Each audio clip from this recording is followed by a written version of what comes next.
വീഡിയോയിലേക്ക് സ്വാഗതം. ഇന്ന് ഞാനിവിടെ കാടമുട്ട റോസ്റ്റാണ് തയ്യാറാക്കാൻ പോകുന്നത്. അതിനു വേണ്ടിയിട്ട് ഒരു 12 കാടമുട്ടകൾ എടുത്ത് വെച്ചിട്ടുണ്ട് പുഴുങ്ങാൻ വേണ്ടിയിട്ട്. ഇത് പുഴുങ്ങിയിട്ട് ഇനി അതിന്റെ തൊലിയെല്ലാം കളഞ്ഞ് റെഡിയാക്കി വെക്കണം. പിന്നെ വേണ്ടത് പെരിഞ്ജീരകം, ഒരു വലിയ കഷ്ണം ഇഞ്ചി, ഒരു 3-4 പച്ചമുളക്. ഇത് മൂന്നും കൂടി നന്നായിട്ട് ചതച്ചെടുക്കാനുള്ളതാണ്. പിന്നെ വേണ്ടത് ഒരു 20-25 ചെറിയുള്ളി, പിന്നെ ഒരു 5-6 അല്ലി വെളുത്തുള്ളി. അപ്പോൾ മുട്ടയെല്ലാം പുഴുങ്ങാൻ വെച്ചിട്ടുണ്ട്. ഇഞ്ചിയും വെളുത്തുള്ളിയും ഉള്ളിയെല്ലാം ചതച്ചു വെച്ചിട്ടുണ്ട്. പെരിഞ്ജീരകവും എല്ലാം ചതച്ചു വെച്ചിട്ടുണ്ട്. മുട്ടയും പുഴുങ്ങി തോടെല്ലാം കളഞ്ഞ് റെഡിയായി വെച്ചിട്ടുണ്ട്.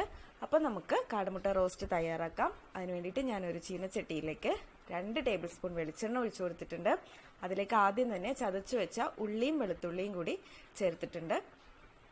തീ ഒരല്പം കുറച്ച് വെച്ചതിന് ശേഷം വെളുത്തുള്ളിയുടെ ഒരു പച്ചമണം മാറുന്നത് വരെ ഒന്ന് വഴറ്റി കൊടുക്കണം. ഇതിലേക്ക് ആവശ്യത്തിന് ഉപ്പിട്ട് കൊടുക്കാം. നമ്മൾ മുട്ട പുഴുങ്ങിയപ്പോൾ ഉപ്പിട്ടിട്ടാണ് പുഴുങ്ങിയത്, അപ്പോൾ അതിനനുസരിച്ച് ഉപ്പ് ചേർത്താൽ മതിയാകും. പിന്നെ ഇഞ്ചിയും പച്ചമുളകും പെരിഞ്ജീരകവും കൂടി ചതച്ചതാണ് ചേർത്തിട്ടുള്ളത്. ഇതെല്ലാം കല്ലിൽ വെച്ച് ചതച്ചിട്ടുള്ളതാണ്. കല്ലിൽ വെച്ച് ചതക്കുമ്പോഴാണ് നല്ല ടേസ്റ്റ് ഉണ്ടാവുന്നത്. അല്ലെങ്കിൽ മിക്സിയുടെ ജാറിൽ വെച്ചിട്ട് ഒന്ന് ക്രഷ് ചെയ്തെടുത്താലും മതിയാകും.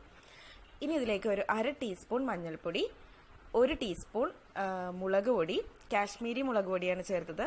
പിന്നെ 1 ടീസ്പൂൺ ചില്ലി ഫ്ലേക്സ്, ചതച്ച മുളകും കൂടി ചേർത്തിട്ട് നന്നായിട്ടൊന്ന് മിക്സ് ചെയ്ത് അതിന്റെ എല്ലാം പച്ചമണം മാറുന്നത് വരെ ഒന്ന് വഴറ്റി കൊടുക്കുക. പൊടികൾ ചേർക്കുമ്പോൾ തീ നന്നായിട്ട് കുറച്ച് വേണം വെക്കാനായിട്ട്, അല്ലെങ്കിൽ പൊടി പെട്ടെന്ന് കരിഞ്ഞു പോകാൻ ചാൻസ് ഉണ്ട്. ഒരു 2 മിനിറ്റ് പൊടികളെല്ലാം മൂത്തതിന് ശേഷം അതിലേക്ക് 1 ടീസ്പൂൺ വിനാഗിരി ചേർത്തിട്ടുണ്ട് ഞാൻ. ഇനി ഇതൊന്ന് ചൂടായി വരുമ്പോഴേക്ക് ഞാൻ ഒരു 1/4 കപ്പ് നല്ല തിളച്ച വെള്ളമാണ് ചേർത്തിട്ടുള്ളത്. ഒരിക്കലും ഈ ഒരു അവസ്ഥയിൽ പച്ചവെള്ളം ചേർക്കരുത്. അപ്പൊ നമ്മുടെ മുട്ട റോസ്റ്റിന് ഒരു പച്ച ചൊവയായി പോകും. ഇനി അവസാനമായിട്ട് ഇതിലേക്ക് കുറച്ച് കറിവേപ്പില കൂടി ക്രഷ് ചെയ്ത് ചേർക്കാം.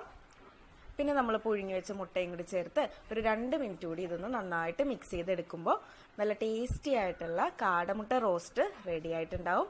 ഇത് നമുക്ക് രാവിലെ ബ്രേക്ക്ഫാസ്റ്റിന്റെ അപ്പത്തിന്റെയും ഇടിയപ്പത്തിന്റെയും അതുപോലെ ബ്രെഡിന്റെ ഒക്കെ കൂടെ നല്ലൊരു കോമ്പിനേഷനാണ്. എല്ലാവരും ഇതൊന്ന് ട്രൈ ചെയ്ത് നോക്കണം. എന്നിട്ട് നിങ്ങളുടെ ഫീഡ്ബാക്ക് അറിയിക്കാൻ മറക്കരുത്. വീണ്ടും പുതിയൊരു വീഡിയോ ആയിട്ട് കാണാം. അതുവരെ എല്ലാവർക്കും നന്ദി, നമസ്കാരം. താങ്ക്